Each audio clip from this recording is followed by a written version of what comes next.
Okay, I'm back at you. This is, I think, the fourth video of this incredible book, Billy's Back. I just finally finished it. I'm gonna read it again, but in the meantime, I sent off the money to buy the second book of it. The longest book is like $30. It's 600 pages.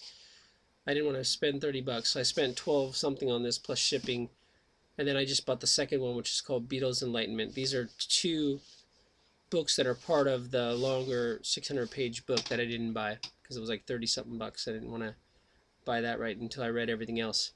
But I think I'm going to probably buy that at the end, so I end up having to pay double.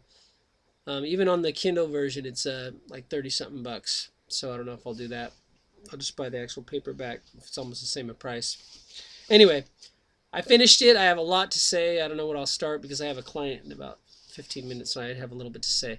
But anyways, if you haven't read it yet, if you haven't figured out that Paul McCartney died in 1966, you need to get this book and figure it out.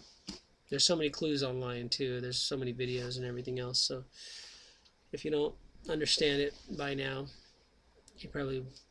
this will help you. I didn't understand it until recently. I've been always into all different kind of conspiracy theories, but I never heard of this one. Even though I heard that Paul is dead, all those rumors and stuff like that, I didn't really catch on that it was actually every single one of the songs after that were pretty much about it. And every Beatles cover of every record after that pretty much was trying to say it too, because they all signed disclosure agreements and they couldn't say it in public, but they wanted to say it in song because they can say it in song because it's song can't be taking you into court to say you gave secrets away in a song because they encoded it in the songs. But anyway, I forget where I left off last time, but let's just go see back. Okay, so Hey Jude. Why did he write Hey Jude? I know he said in interviews he wrote it to Julian Lennon, which was having a hard time because his dad wasn't around. And this new Paul McCartney, otherwise known as Billy Shears, he hung out and played with Julian Lennon more than his dad did. His dad was a really shitty dad, also a shitty husband. He started having an affair with, before he got divorced with his first wife to hang out with Yoko, and then he left and finally married Yoko. But anyway, all you need is love. Yeah, that's all he needed is love, because he wasn't a good lover for anyone. He was a pretty shitty husband, and he writes about, I used to get mad at my woman. I beat her and kept her apart from the things she loved. That was true. He was that kind of a person. So it's funny because all these great writers about love and kind and compassion stuff, sometimes they're the opposite of that. So John Lennon wasn't the greatest guy, but he started to become greater as he got a little older and started to be more into helping the world and trying to save the planet and stuff like that before he got killed. But anyway, he wasn't always that good person in the beginning.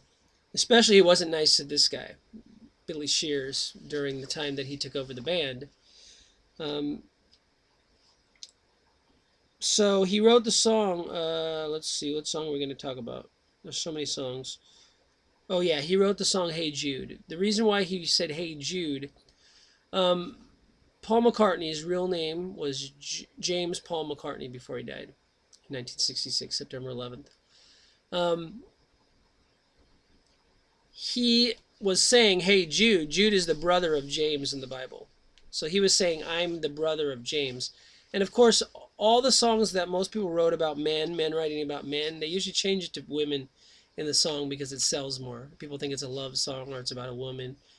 If even Bernie Taupin was writing about this song is your song, which is also in this book, to his hopeful lover, what is his name? Just went blank there. Sir Elton John. So Bernie Taupin wrote that song, Your Song. This is your song. And he wrote it for him to play it, but that was... people think he wrote it for a girl. Of course, at that point he wasn't out of the closet that he was gay, but all of the songs were... even gay guys wrote at the time songs. They didn't say it's about their lover guy. But a lot of these songs that they changed to girls were actually about guys. So it's just so they can make it sound like it's a love song. But Hey Jude was written actually to himself. He was the brother. He was claiming metaphorically to be the brother of James Paul McCartney. And that's what Jude is. Jude is the brother of James in the Bible. Okay, so he says, let her into your heart. Let her into your heart was really him, was really let James Paul McCartney into your heart. Let him under your skin. They were doing injections in his face to make him look more like James Paul McCartney. So everything about that song was actually written to himself. And he's saying, let her, it's not, it's him, James Paul McCartney. But people always do that in songs when they're guys. I've done that too. I've written songs for other people and I didn't want to know it's about them, so I changed the words. Like, actually, one girl asked me to change the words because I wrote a song about her and I changed it to no, oh, that was the old word. You almost heard it. I changed it to, what did I change it to? Sachi says. Her name wasn't Sachi. She had another Indian name, but she didn't like her name being the title of a song, so I changed it to Sachi Says. Also, I wrote a song called We Don't Really Give a Damn About Your Bullshit. I was actually originally wrote that to my wife, just the chorus part, because I was pissed off at her one night, and I was like, I don't really care about your bullshit. I made a song out of it. But then, of course, that's kind of a cruel song to write to your wife, so I changed it. We don't give a shit about your bullshit, and I made it about all this other stuff going on. If you can kind of figure it out, it's going to be released real soon on my new CD. Anyway, we always change lyrics when we're getting ready to present them to the whole world because we don't want a lot of the private stuff out there. So I've changed names to songs. I've changed things that I wrote for guys. I made it girls, of course, because it wasn't a love song, but I made it to sound like a love song because they'll sell better. Oh, whoops! I got to take a call here.